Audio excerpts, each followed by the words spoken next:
कालपासून एक कॅबिनेटला झालेला जो निर्णय आणि त्याच्याबद्दल जे काही संभ्रम निर्माण केले जात आहेत, तर त्याचा खुलासा महाराष्ट्राच्या जनतेसमोर यावा, सगळ्या लोकप्रतिनिधींसमोर यावा म्हणून आज या पत्रकार परिषदेचं आयोजन आम्ही केलेलं आहे. आपल्याला माहीत असेल की डिसेंबर 2020ला पहिल्यांदा जी प्रभाग रचना झाली त्याच्यामध्ये एक सदस्यीय पद्धतीनं निवडणुका होतील अशा पद्धतीचा निर्णय तत्कालीन महाविकास आघाडीने घेतला. त्याच्यानंतर ऑक्टोबर 2021ला हा निर्णय परत बदलण्यात आला आणि 3 सदस्यीय प्रभाग रचना असावी अशा पद्धतीचा कॅबिनेटमध्ये निर्णय झाला. मी कॅबिनेटचा उल्लेख एवढ्यासाठीच करतोय की हे सगळे जे निर्णय आहेत हे मुख्यमंत्री महोदयांच्या अध्यक्षतेखाली आणि उपमुख्यमंत्र्यांच्या प्रमुख उपस्थितीमध्ये जी कॅबिनेट मीटिंग होते त्या कॅबिनेटमध्ये सर्वानुमते ठरले जातात.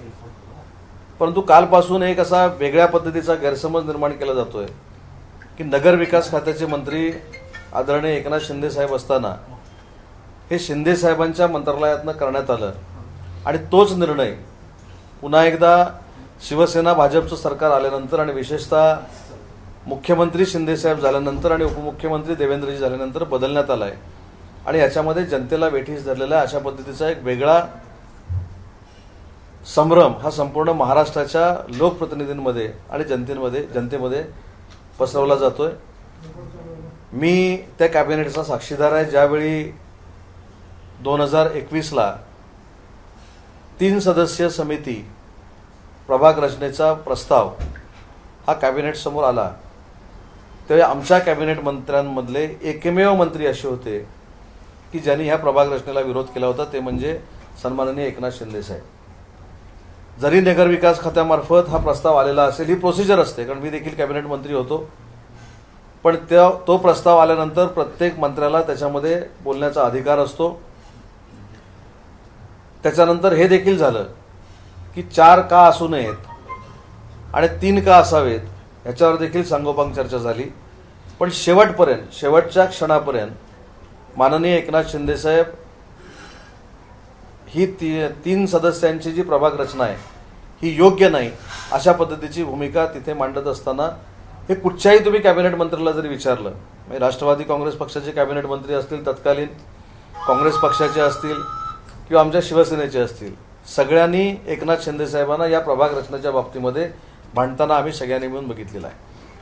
परंतु मुख्यमंत्री महोदयांच्या अध्यक्षतेखाली आणि उपमुख्यमंत्र्यांच्या प्रमुख उपस्थितीत ही बैठक होत असल्यामुळं जे पूर्वीपासून एकनाथ शिंदे साहेब प्रामुख्यानं सांगत आले की महाराष्ट्र राज्याचे माजी मुख्यमंत्री आदरणीय उद्धव साहेबांच्या स्वभावाचा फायदा हा महाविकास आघाडीच्या सरकारमध्ये अनेक वेळा घेतला गेला, तसाच फायदा घेऊन एकनाथ शिंदे साहेबांचा विरोध डावलून 3 सदस्यीय समिती प्रभाग रचना ही त्यावेळी कॅबिनेटमध्ये मंजूर करण्यात आली.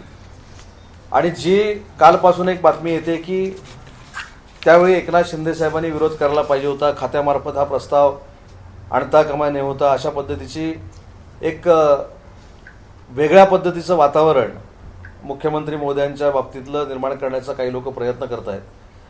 पण ह्या फाईलची प्रोसिजर जर बघितली तर कॅबिनेटला ही ज्यावेळी फाईल जाते त्यावेळी शेवटच्या पानावर अनेक लोकांच्या सह्या असतात आणि याच्यामध्ये शेवटच्या 2 सह्या ज्या असतात त्या उपमुख्यमंत्र्यांच्या आणि मुख्यमंत्र्यांच्या असतात. हा प्रस्ताव मुख्य सचिव हे संबंधित मंत्र्यांकडे पाठवतात आणि त्याच्यानंतर हा प्रस्ताव कॅबिनेटला येतो.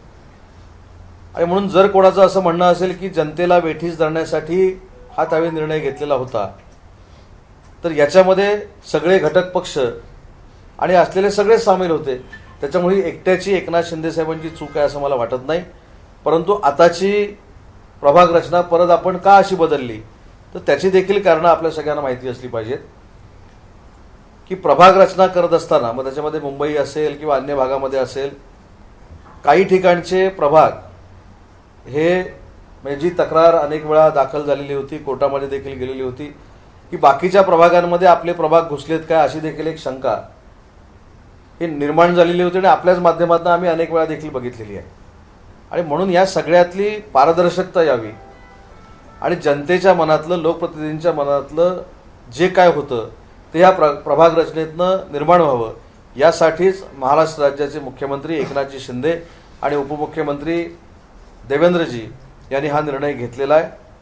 आणि सरकारला हे बदल करण्याचा अधिकार नक्कीच आहे, परंतु हे बदल करत असताना एक पार्श्वभूमी बघितली पाहिजे की पहिल्यांदा बदल केला तो 1 सदस्य प्रभाग रचनेचा होता, दुसऱ्यांदा बदल केला तो 3 सदस्य प्रभाग रचनेचा होता. आणि त्या प्रभाग रचनेमध्ये ही प्रभाग रचना ही त्रासदायक होऊ शकते. ही रचना ही असलेल्या लोकप्रतिनिधींना आवडणार नाही. आणि याच्यामध्ये अगदी स्पष्टपणानं सांगतो, याच्यामध्ये शिवसेना पक्षाचं नुकसान होऊ शकतं अशा पद्धतीची भूमिका माननीय एकनाथ शिंदे साहेबांनी त्या ठिकाणी मांडलेली आम्ही सगळ्यांनी मिळून बघितलेली आहे.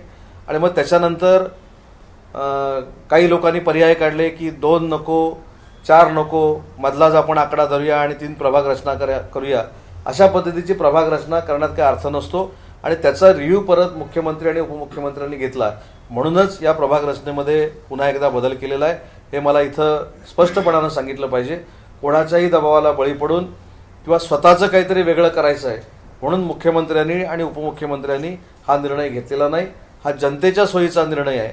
आणि जे लोकप्रतिनिधी होते आता माजी झालेले आहेत, ज्यांचे प्रभाग वाटेल तशा पद्धतीनं वेडेवाकडे झालेले होते, त्याच्यासाठी घेतलेला निर्णय. आणि याच्यामध्ये सगळे माजी लोकप्रतिनिधी असतील किंवा विद्यमान लोकप्रतिनिधी असतील स्थानिक स्वराज्य संस्थांचे, हे खुश आहेत. हे मला आपल्यामार्फत महाराष्ट्राच्या जनतेला सांगायचं.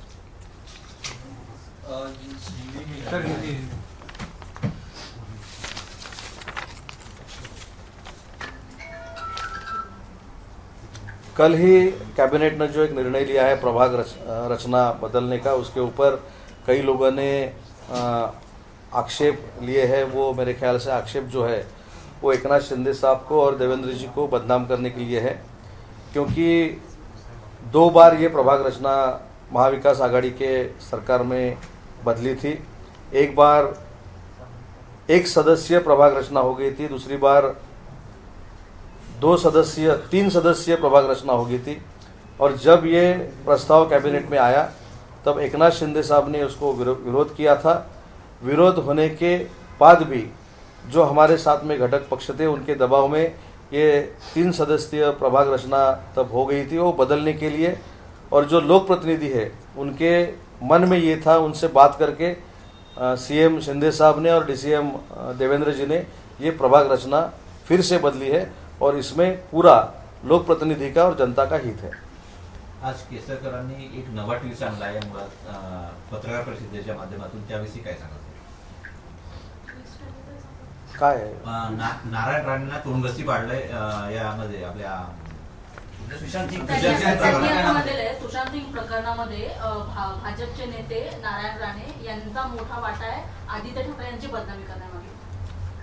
मला असं वाटतं की ह्याच्यामधनं आम्ही जे शिंदे साहेबांचं समर्थन करतोय त्या सगळ्या आमदारांचा सुसंस्कृतपणा दिसतो. मग एखादा त्यावेळचा प्रसंग आमचे नेते आदित्यजी असतील किंवा अन्य कोणी असतील त्यांना बदनाम करण्याचा असेल तर तो देखील आमच्या दीपक केसरकर साहेबांनी कशा पद्धतीनं आपल्याला सांगितला, याच्यामध्येच आजही आम्ही सगळ्यांचा आदर करतो हे निष्पन्न झालेलं आहे. आणि हीच आमची राजकीय संस्कृती आहे. तोडा फोडा मारा ठार मारा ही काय राजकीय संस्कृती नाही. आणि म्हणून ज्यांनी कोणी आरोप केले होते त्यांना त्यांनी त्यांच्या खास शैलीमध्ये सुनावलेलं देखील आहे. आणि म्हणून सुशांत सिंग प्रकरणामध्ये जाऊन कोणाची तरी बदनामी करावी अशा पद्धतीचा उद्देश घेऊन काही आम्ही काम करत नाही. सर्वोच्च न्यायालयामधील सत्ता संघर्षाच्या निर्णयाबद्दल निकाल लागल्यानंतर आपण मंत्रिमंडळाचा विस्तार करणार का, नेमका आपण का घाबरत आहात? अजित पवारांनी शिंदे आणि फडणवीस यांनी प्रश्न केला. स्वाभाविक आहे की ते विरोधी पक्ष नेते आहेत. विरोधी पक्ष नेते म्हणून त्यांना त्यांची भूमिका मांडण्याचा अधिकार आहे. ते देखील राजकारणामध्ये आमच्यापेक्षा जास्त पावसाळे त्यांनी बघितलेले आहेत, जास्त वेळा लोकप्रतिनिधी म्हणून ते निवडून आलेले आहेत. पण याचं उत्तर देखील मी अनेक वेळा दिलेलं आहे की महाराष्ट्र राज्याचे मुख्यमंत्री आदरणीय शिंदेसाहेब असतील किंवा उपमुख्यमंत्री देवेंद्रजी असतील हे लवकरात लवकर या मंत्रिमंडळाचा विस्तार करणार आहेत. आणि माझ्यापेक्षा ज्येष्ठ असलेल्या सुधीर मुनगंटीवारनी देखील काल सांगितलेलं आहे की 15 ऑगस्टच्या अगोदर हा मंत्रिमंडळाचा विस्तार होईल आणि 15 ऑगस्टला सगळे गार्डियन मिनिस्टर फ्लॅग होस्टिंग करतील. म्हणजे 15 ऑगस्टच्या पूर्वी नक्की होणार. प्रभाग रचना ही लोकसंख्या वाढीच्या दृष्टिकोनातून व्हायला पाहिजे की नको?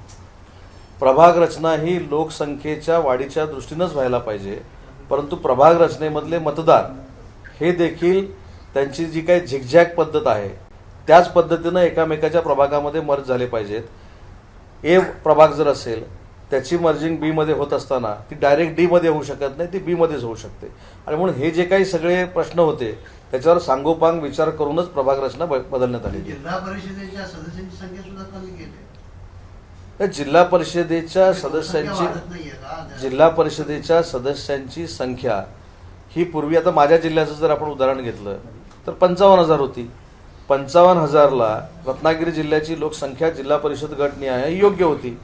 परंतु ज्यावेळी आमची 63 झाली त्यावेळी जिल्हा परिषदेच्या मतदारांची संख्या ही डायरेक्ट 16,000वर आली. ज्याचं लिमिट 20 ते 25,000 होतं ते 16,000वर आलं. ठीक आहे, हा कदाचित माझा रत्नागिरी जिल्हा छोटा जिल्हा असेल, सिंधुदुर्ग जिल्हा छोटा जिल्हा असेल, पण ह्याचे सगळ्यात मोठे परिणाम हे मोठ्या जिल्ह्यांवर होतात. आणि म्हणून जी आहे तशी जर प्रभाग रचना ठेवली तर निवडणूक आयोगाला देखील काम करणं सोपं पडतं. आणि शेवटी सेन्सस जो आहे तो तुम्ही कुठचा पकडणार आहे? लोकसंख्या वाढीचा अजूनही 2011चा सेन्सस वापरून आपण काम करतोय. ज्यावेळी 2021चा सेन्सस सगळ्यांच्या डोळ्यासमोर येईल किंवा त्याचा अभ्यास होईल, तो अभ्यास केल्यानंतर ती प्रभाग रचना वाढवणं योग्य आहे. पण 2011वरच जर आपण चालत असू तर आपण काही ठिकाणी जिल्हे असे आहेत ना, जसं आपण लोकसंख्या वाढीचं म्हणताय तसं काही जिल्हे, उदाहरणार्थ सिंधुदुर्ग, रत्नागिरी, रायगड हे जिल्हे आहेत त्याच्यामध्ये लोकसंख्या कमी झालेली आहे. त्याच्यामुळं 2021च्या सेन्सस नंतरच प्रभाग रचना कितीनं वाढणार आहे हे कदाचित करणं योग्य होतं. आणि त्याच्या अगोदर झाल्यामुळं जो आपण मुद्दा सांगितला की लोकसंख्या वाढलेली आहे, निम्म्यापेक्षा महाराष्ट्रातले जिल्हे असे जास्त आहेत की जिथे लोकसंख्या कमी झालेली आहे. उद्धव ठाकरे यांच्या वाढदिवसानिमित्ताने शिंदे गटातील आमदारांनी आणि खासदारांनी जाहिराती दिल्या होत्या, त्या नाकारण्यात आल्या होत्या असं खासदार राहुल शेवाळे यांनी सांगितलं होतं. मात्र आज सामना वृत्तपत्रात आपण पाहिलं तर जितेंद्र आव्हाड यांच्या वाढदिवसाची जाहिरात पहिल्या पानावर आल्या आणि निष्ठेचा महामेरू म्हणून त्यानं म्हटलंय. तर त्यावर काय म्हणतात? चांगलं आहे ना, आनंदाची गोष्ट आहे. आहे. त्यांना एक पहिली गोष्ट अशी आहे की वर्तमानपत्र, मला त्याच्यावर जास्त बोलायचं नाही, परंतु वर्तमानपत्राचा तो अधिकार असतो कोणाची ॲडव्हर्टाईज घ्यायची नाही, कोणाची ॲडव्हर्टाईज घ्यायची. राहुल शेवाळेंची ॲडव्हर्टाईज कदाचित अडचणीची वाटली असेल म्हणून ती घेतली नसेल. आणि आव्हाड साहेबांची ॲडव्हर्टाईज ही संघटना वाढवणारी वाटली असेल म्हणून घेतली असेल. त्याच्यावर मी कसं बोलावं? निष्ठा या शब्दावरून शिंदे गटाला डिवचलंय असं पण म्हटलं जातंय त्या मुद्द्यावर. माझ्यावर हल्ला होऊन सुद्धा मी संयमी बोलतोय. किती डिवचणार, म्हणजे ठार मारण्याचा प्रयत्न करून देखील सुद्धा मी संयमी बोलतोय. त्याच्यामुळे आमच्या 50 लोकांनी ही मानसिकता केलेली आहे. आमच्या वक्तव्यामुळं, आमच्या वागण्यामुळं किंवा आमच्या संभाषणामुळं लोकांना त्रास होता कामा नये, कायदा आणि सुव्यवस्था बिघडता कामा नये, कुठच्याही बाबतीमध्ये कॉन्ट्रोव्हर्शियल स्टेटमेंट होता कामा नयेत, अशा पद्धतीची भूमिका घेऊन शिंदेसाहेबांच्या नेतृत्वाखाली आम्ही काम करतोय. आता आपल्याला माहीत आहे की मी 24 तारखेला ज्यावेळी गेलो, 24 तारखेपर्यंत गद्दार हा शब्द माझ्यासाठी नव्हता, पण 24 तारखेनंतर गद्दार, बाटगा, आई वडील विकलेले, हे ते गटार काय ते सगळं आम्ही ऐकतोय. पण तरी पण आम्ही शांत आहोत. याचा अर्थ असा आम्ही समजायचं काय किंवा समोरच्यानी समजायचं की आमची मतदारसंघात ताकदच नाही, आमच्याकडे आक्रमक कार्यकर्ते नाहीत. शेवटी त्या वर्तमानपत्राला ॲडव्हर्टाईज घ्यायचा की नाही हा त्यांना अधिकार आहे. आणि म्हणून जितेंद्र आव्हाडांची त्यांनी का घेतली आणि राहुल शेवाळेंची का घेतली नाही हा त्यांचा वैयक्तिक प्रश्न आहे. आणि त्याचं पण उत्तर मी आपल्याला दिलेलं आहे. कदाचित आव्हाड साहेबांच्या ॲडव्हर्टाईजमुळं संघटना जोमानं वाढेल असं त्यांचं म्हणणं असेल, आणि राहुल शेवाळे साहेबांच्या ॲडव्हर्टाईजमुळं संघटना वाढणार नाही असं असेल. किंवा जाहिराती कशा असतात तुम्हाला माहिती आहे, राहुल शेवाळेंपेक्षा कमी जास्त असं काहीतरी झालं असेल मला माहिती. राहुल शेवाळेंना दुसरी वर्तमानपत्र नाहीत का? काही प्रश्न. शिवसेनेच्या माणसाला जर वंदनीय बाळासाहेबांनी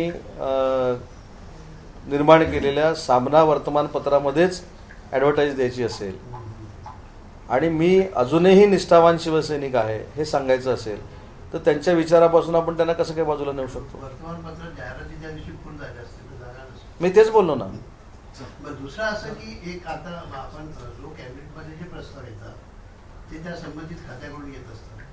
त्यावेळी नगरविकास मंत्री हे शिंदे साहेब होते, त्यांनी हा प्रस्ताव कॅबिनेटमध्ये आणला.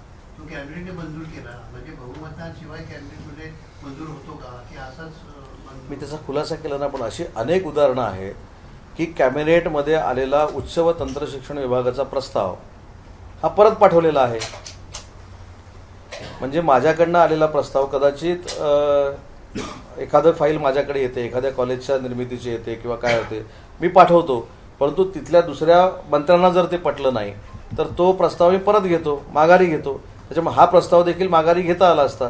त्याच्यामुळे नगरविकास खात्यालाच हे पाहिजे होतं म्हणून ते झालं असं म्हणण्यामध्ये काही अर्थ नाही. मला असं वाटतं की याच्यामध्ये राजकीय परिपक्वता नाही. कॅबिनेटचे निर्णय हे सांघिक असतात, बहुमतापेक्षा एकमतानं झालेले असतात आणि याच्यामध्ये सिस्टीम अशी आहे, अजितदादा ज्यावेळी बोलतात तर त्यांचं राष्ट्रवादी काँग्रेस पक्षाच्या लोकांना ऐकलं पाहिजे. उद्धवसाहेब ज्यावेळी बोलायचे ते आम्हाला सगळ्यांना ऐकलं पाहिजे. बाळासाहेब थोरात, अशोक चव्हाण साहेब ज्यावेळी बोलतात ते काँग्रेसच्या लोकांना ऐकलं पाहिजे. ही अलिखित सिस्टीम आहे पक्षाची. मला असं वाटतं की एकाच कुठच्या माणसाला त्याच्यामध्ये दोषी धरण्यामध्ये काही अर्थ नाही. मी पहिल्यापासून सांगितलं की याला विरोध स्वतः एकनाथ शिंदे साहेबांनी केलेला होता आणि तरी देखील एकमतानं हा मंजूर झाला. म्हणजेच काय सांगायचं की जे शिंदेसाहेब पहिल्यापासून सांगतात, आणि त्यावेळी शिंदेसाहेबांची वाक्य होती की या निर्णयामुळे शिवसेनेला महाराष्ट्रामध्ये बाधा निर्माण होणार आहे, तरी देखील ठराव मंजूर झाला. मग आज मुख्यमंत्री म्हणून शिवसेनेचे ते बसल्यानंतर शिवसैनिकांना पोषक असं त्यांनी वातावरण करून दिलं. त्याच्यामुळे जनतेच्या मनातलं, लोकप्रतिनिधींच्या मनातला निर्णय जो घेतलेला आहे हा आज मला असं वाटतं खऱ्या अर्थानं घेतलेला आहे. मी काल शिवसेनेच्या उद्धव ठाकरे गटामध्ये घराणेशाही पुन्हा एकदा दिसून येते. आदित्य ठाकरे यांना कार्यकारी अध्यक्ष करणार आहेत असं कळतंय आणि पक्षप्रमुख म्हणून उद्धव ठाकरे असतील आणि दुसरीकडे युवा सेनेचं अध्यक्षपद तेजस ठाकरेंना दिलं जाणार आहे असं बोललं जाते. कुठच्या पदानं तेजस्वी राजकारणामध्ये येणार आहेत मला माहीत नाही, परंतु त्यांचं एक तरुण नेतृत्व आहे आणि ते जर राजकारणामध्ये येणार असतील त्यांना माझ्या मनापासून शुभेच्छा आहेत. सर, हिंदी में जानना चाहते हैं कैबिनेट एक्सपेंशन को लेके विपक्ष लगातार आक्रामक है और कब होगा सर, आप क्या कहेंगे? हमसे पॉलिटिक्स में जो बड़े हैं, सुधीर मुनगंटीवार साहब ने कल बताया है कि 15 अगस्त को हर जिले में गार्डियन मिनिस्टर ही फ्लैग होस्टिंग करेगा. मेरे को ऐसा लगता है कि 15 अगस्त से पहले मंत्रिमंडल का विस्तार होगा. तो दूसरी बात है कि मुख्यमंत्री जी के जो सरकारी निवास है वर्षा, वहाँ पर शिंदे साहब की नेम प्लेट लगाई गई है. इसको लेकर विपक्ष का ये कहना है कि ये चंद दिनों की नेम प्लेट है, सरकार जो है वो अवैध है, ज़्यादा दिनों तक नहीं चलेगी, जल्दी गिर जाएगी. और दूसरी बात, जो पार्टी में काम करते हैं वो कार्यकर्ता लोगों को मॉरल सपोर्ट देने के लिए विरोधी पक्ष के जो लीडर है उनको ही बोलना पड़ता है. एकनाथ शिंदे साहब और देवेंद्र जी अच्छी तरह से महाराष्ट्र में काम कर रहे. लोगों के मन में जो डेवलपमेंट की संकल्पना है वो फुलफिल कर रहे हैं, इसलिए ये सब चल रहा है. मेरे ख्याल से एकनाथ शिंदे साहब जब उनको जाना है वर्षा बंगला में वो जा सकते हैं. एक दूसरी बात, इसी को लेकर एक दूसरी बात है कि अजित पवार ने वही देवगिरी बंगला कायम रखा है. 2 दशक से उनके पास वही बंगला है. अगर बीच में 2014 से 19 की बात छोड़ दे तो ऐसा डबल आपको क्या लगता है, क्या होता है वो बंगले? मतलब नहीं, मुझको ये लगता है कि संजय राउत साहब ने एक उद्धव साहब की मुलाकात ली थी और उद्धव साहब उसमें बोले थे कि पॉलिटिक्स आरोग्यदायी रहना चाहिए, हेल्दी रहना चाहिए. ये हेल्दी पॉलिटिक्स का नमूना है. विरोधी पक्ष नेता जो पहले महाराष्ट्र राज्य के उप मुख्यमंत्री थे, जिस बंगले में रह रहे थे, उन्होंने विनती की सीएम साहब को और डीसीएम साहब को कि वही बंगला मुझको चाहिए और उन्होंने दे दिया. ये आदर्श है मेरे ख्याल से. ये हमारी राजकीय संस्कृति है. हल्ला करना ये हमारी राजकीय संस्कृति नहीं है, ये राजकीय संस्कृति. नारायण राणे को लेकर जिस तरह केसर अपने बयानबाजी कर रहे हैं कि इनकी वजह से ऐसा हुआ, हमने अजीत साहब का समर्थन किया, आपको नहीं लगता कि इस तरह की बयानबाजी बीजेपी और शिंदे गुट के बीच में दूरियां बढ़ा सकती? क्योंकि आपने आप लोग एक सप्ताह में एक साथ नहीं, उसमें दीपक जी ऐसे बोले कि जो आरोप आदित्य जी के ऊपर लगाए गए थे वो किसने लगाए थे उसके बारे में उन्होंने बयान दिया है.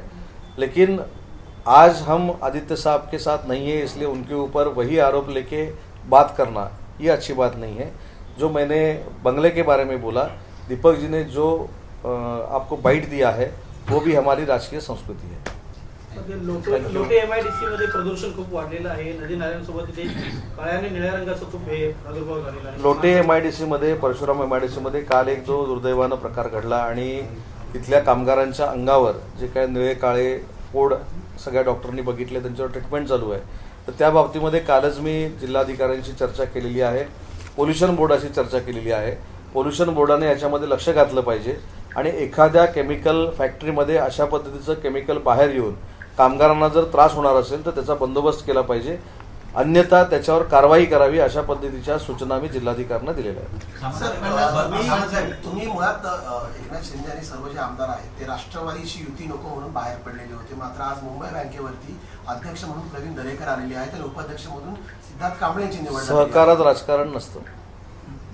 सामंत साहेब, एक मिनिट, जर आपण हायर एज्युकेशन मिनिस्टर असताना आपले आणि राज्यपालांचे काही मतभेद झाले होते, मग आता तुम्ही जुळून घेणार माझे कुठे मतभेद झाले? काहीतरी प्रश्न म्हणतात. एखाद्या प्रश्नावर आपलं मत मांडणं किंवा तत्वाशी भांडणं हे काही मतभेद होऊ शकत नाही.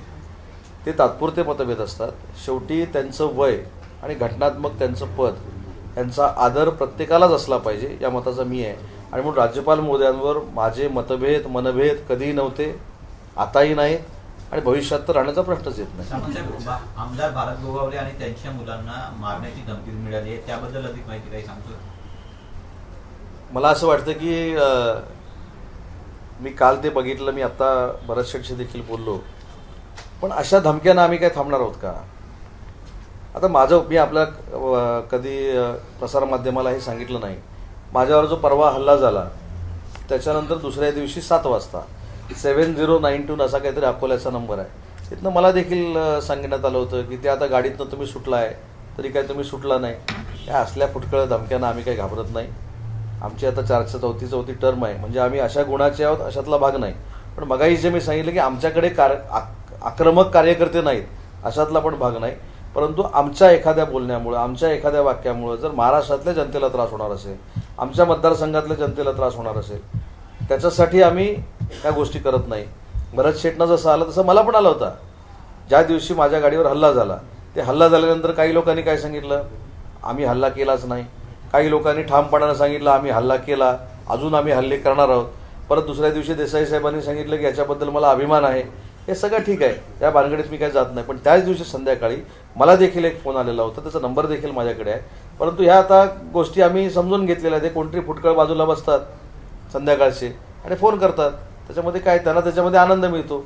मी तर त्या फोनवर असं सांगितलं, साहेब मला तुम्हाला शिव्या घालायच्या आहेत का, तुम्ही घाला. वेळ 9 वाजताची झालेली आहे, तुम्ही शिव्या घालण्यापलीकडे काहीच करू शकत नाही कारण 9 वाजलेले आहेत. ठेवून दिला फोन त्याने. त्यामुळे ते एन्जॉय करतात. तो रूट का बदलला नाही, कुणी रूट बदलला? सीएमच्या कॅनव्हासमध्ये तुम्ही होता ना? नाही, मी सीएमच्या कॅनवायमध्ये नव्हतो. आपण जर सीएमचा कॅनवाय बघितला तर सीएमच्या कॅनवायमध्ये जात असताना स्वतःची नोंदणी असणं आवश्यक आहे. सीएमच्या स्टेजवर देखील जात असताना पास असणं आवश्यक आहे. त्याच्यामुळे माझा Y+6 हा दुसरा, मला Y+ सिक्युरिटी आहे, Y+ विथ एस्कॉर्ट सिक्युरिटी आहे. मला पायलट असतं, मला कुठे घेऊन जायचं हे पायलटनं ठरवायचं असतं. लक्षात आलं ना, कारण ती CPच्या एरियातला भाग आहे आणि म्हणून त्याच्यामध्ये पोलीस तपास चालू आहे. आता पण मला आता पुण्यावरनं काही लोक माझा जबाब घ्यायला पोलीस खात्याची आली होती, मी त्यांना पोलीस जबाब दिलेला आहे. परंतु रूट जरी बदलला असं आपण समजूया, म्हणून काय मारायचं का? रूट बदलला असेल.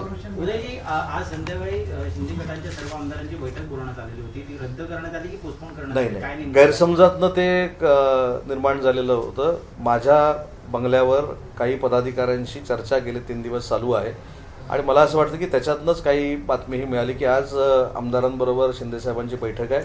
अशी बैठक ठरवलेली नव्हती आणि भविष्यात 8-10 दिवसामध्ये जर असेल तर आपल्याला ती इंटिमेशन दिली जाईल. सर, हिंदी में बताइए कि आपको भी धमकी भरा कॉल आया था, लगातार ऐसे कॉल आ रहे हैं? नहीं, जिस दिन मेरे ऊपर हमला हो गया था उस दूसरे दिन मेरे ख्याल से 7:15 या 17 मिनट में मेरे को भी अकोला से फ़ोन आया था. उसका नंबर भी मेरे पास है, लेकिन मैंने पुलिस केस नहीं दर्ज की, क्योंकि क्या होता है कि 7 के बाद के जो फ़ोन रहते हैं ना, वो एक एन्जॉयमेंट रहती है. तो मैंने भी एंजॉय किया, चलो गालियाँ देना है दिलो, क्या साहब कैसा है, ठीक है क्या, बड़ा अच्छे है ना, आप गालियाँ देने वाले हो क्या, हाँ ठीक है, तो अच्छी तरह से अच्छे दे दो. तो ये अभी एक थोड़ा बहुत क्या हो गया कि फ़ोन करना, गालियाँ देना, ठार मारूंगा, ये करूँगा, ठीक है. वो सर, अजित पवार यांनी आत्ताच टीका केलेली आहे, त्यांचं भाषण सुरू आहे. त्यांचं म्हणणं आहे की 40 जणांना आमदारांना मंत्रिपदाचं कुठेतरी आश्वासन दिलेलं आहे आणि त्यामुळे मंत्रिपद विस्तार रखडलाय आणि तोच भार एकट्या मुख्यमंत्र्यांवर आल्यामुळे ते आजारी पडलेले आहेत. 40 नसतील, 50 ना. 40 शिवसेना नाही, मी थोडं करेक्शन करतो, 40 अधिक 10 आणि ते 116 असे. त्याच्या मला असं वाटतं की याच्यामुळं काय मंत्रिमंडळाचा विस्तार थांबलेला नाही. मंत्रिमंडळाचा विस्तार लवकरात लवकर होईल आणि अजितदादांना महाराष्ट्रामध्ये आमच्याकडनं जे अपेक्षित काम आहे ते नक्की होईल आणि नक्की अजितदादा त्याचं कौतुक करतील. एबीपी माझा, उघडा डोळे बघा नीट.